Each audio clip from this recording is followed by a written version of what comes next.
Nah, they don't want me to share that. They don't want me to share that though. I Okay. don't want to say that. Why is it? Oh. The Pornhub.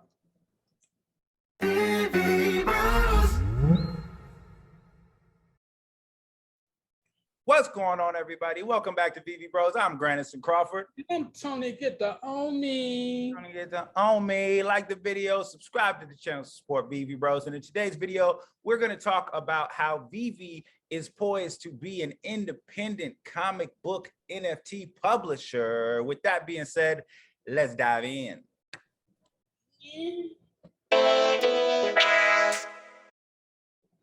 What's going on, everybody? We are back. And like we said earlier, we're going to be talking about Veve Comics and how Veve could be diving into the independent comic book publishing That would be fire. world. Because as you can see watching the video, Veve has a whole lot of Marvel comics. We have so many Marvel comics. It's ridiculous. You could scroll through this for dang near ever.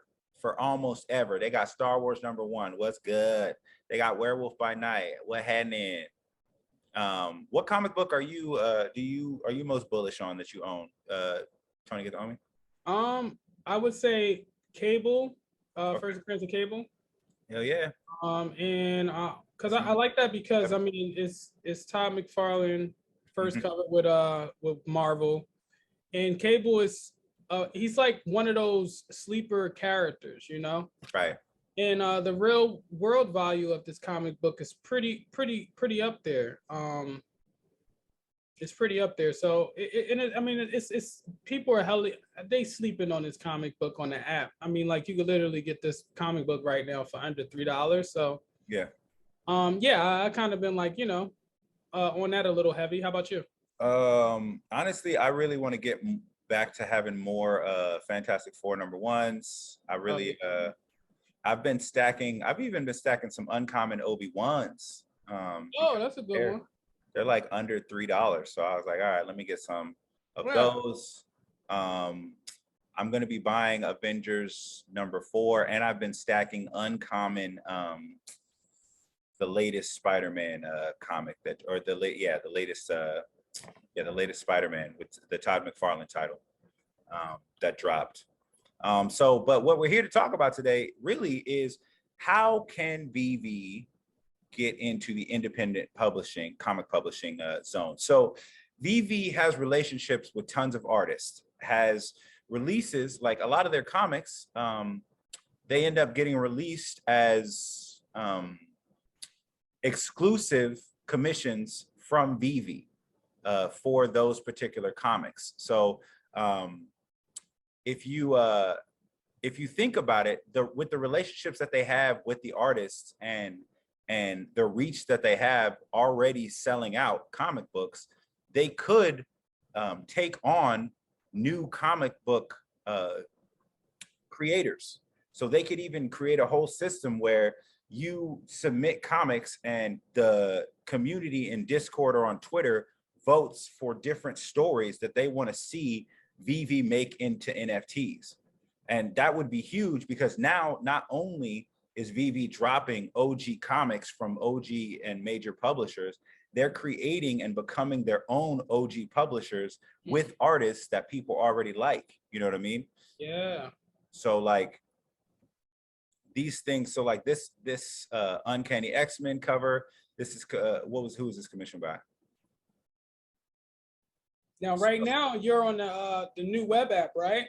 Yeah. I'm glad you brought that up. So I'm cruising the new web app right now, just feeling real good.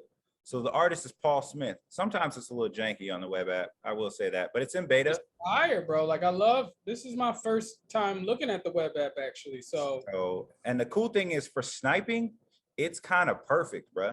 Because because look, it just shows all the listings, and once I press buy now, I can immediately buy it. I don't have to click into the screen and then press buy now. You know how you have to scroll down a little bit when you try and snipe something?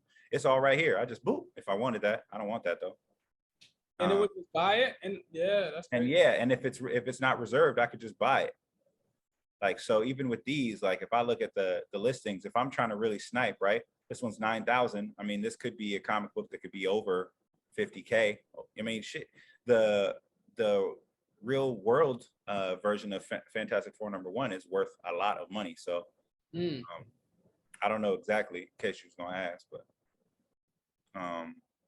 but what are your thoughts? Like, what do you think Tony Get the Omi in regards to this? Like, do you think that would be a dope ass move if Veve started publishing artists' comics? Yeah, man. Like, yeah, I think so too. And real quick too, like, you know, we're close to 300 subs. You know, definitely like and subscribe if you've been loving our content. And we're excited, and we're happy that you guys have been tuning in and showing love. So definitely like and subscribe. I honestly, bro, like I'm happy with Veve. I'm really excited what Veve, you know, could potentially do in the comic world. I mean, I think these guys are going to Comic-Con soon, and I'm sure that that's going to make a major splash in the market when it comes to the comic books. And I mean, yeah, man, I'm on that boat with you, bro. I honestly feel like we could see them, you know, with a lot of these independent artists that they already have been having on the app, with a lot of these comic books. I could definitely see them having their own, you know, comic book, platform.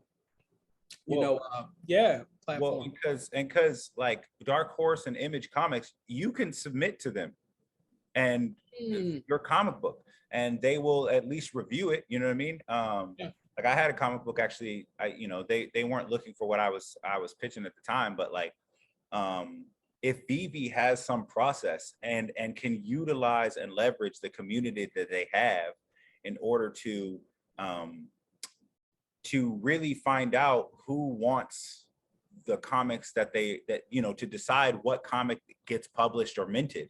Right. Like, that's going to bring so many artists to the forefront. That's going to bring so many cool stories, and it's going to you know, tap into like the indie artist scene as opposed to just like the major comic publishers, because there's a lot of cool stuff going on. And, you know, I know some people, especially in the NFT collector space, they collect like rando stuff, right? Like they like independent things, and they like things that aren't just Marvel or Disney or any of that stuff. They want to like support people who are doing, you know, random stuff. Like imagine like if Saga, you know what I mean? And I know that that's with a major publisher, but that's like a six, you know, that's just like a one-off artist. It's not from that brand specifically. Right. And I mean, yeah, I would definitely submit some of my comic ideas. I know you have some comic ideas. Yeah, like man, I got a comic that I'm almost done actually, like you know, producing. Right. Like the first issue or the whole run? Huh? Like the first issue or the whole run? Yeah, the first issue. Yeah, I'm pretty excited about it, man. It's called Crowd Killer. Okay. A little revenge story. Ooh. A little revenge. Ooh. A big payback. So yeah, man, I'm here for the indie artists, man. I'm here for the indie artists for sure when it comes to this comic book space, you know, being one myself. And you too. I mean, you got a dope ass comic book. Heck yeah, man. Like, and I think and I really think that if Veve is able to tap into both sides of it, the independent and the major publishers, then they will be the place that both artists and brands come to really get stuff done. And they open themselves up to like really attracting a community of people who is interested in new stories and things like that. And then kind of bringing the little guy up. So let us know in the comments what you think. Like, would you give a thumbs up if you would be excited if Veve became its own publishing company, comic book publishing company in the NFT space? It would be probably the first.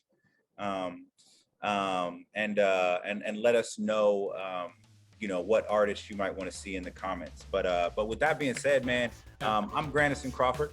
And I'm Tony Get the Omi. Tony Get the Omi. Like the video, subscribe to the channel, support Veve Bros. We've been Veve Bros, and we'll see you when we're looking at you. Peace. Good night.